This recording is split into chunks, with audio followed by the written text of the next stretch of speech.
Well, officials are crossing their fingers tonight that we are at the peak right now with the canine influenza outbreak here in the Twin Cities. Proof of that confidence today, the Animal Humane Society back open for business. But that doesn't mean pet owners should totally let their guard down. Here's Sammy.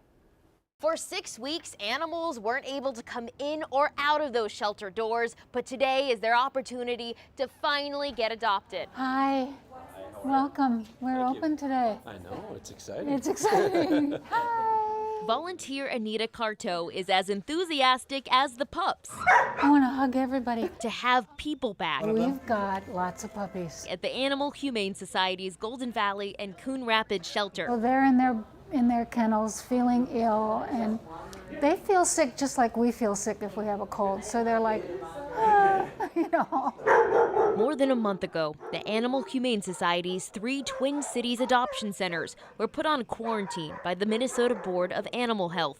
Nearly 200 dogs were suspected of having canine influenza.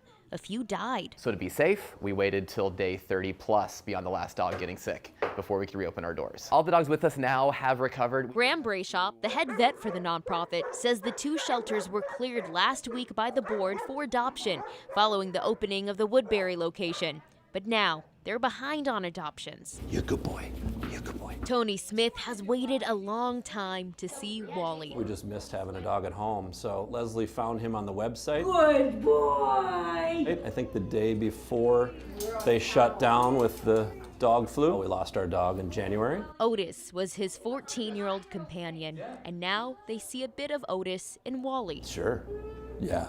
They put the gentle leader on him for a little walk earlier, and he tried to just take it right off immediately, like all dogs do, but Otis was famous for that. After a long wait, Wally will be adopted by Tony. But even though the Animal Humane Society is so far out of the clear, dog owners need to be vigilant. Right now we have 26 confirmed cases that aren't directly associated with the Humane Society. Veronica Barch is the senior veterinarian with the Minnesota Board of Animal Health. She suspects there are hundreds of community cases. She believes we're in the peak of the outbreak and it won't get worse. I'm hopeful. Yes, I'm hopeful. And the key to that happening is we really need dog owners to follow our guidance. The board still recommends avoiding dog parks and other places that are difficult to control dog-to-dog contact. They say at-risk pups who have other illnesses should stay away from daycare. They also say sick dogs need to stay home and quarantine. Come here.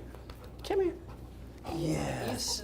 What's that? But staff here will continue to monitor the pups And I hate seeing them suffer. Yeah. so they can get out of the shelter and into their forever homes. We've called him Otis a couple times already today, so. Sammy Solina, KARE 11 News.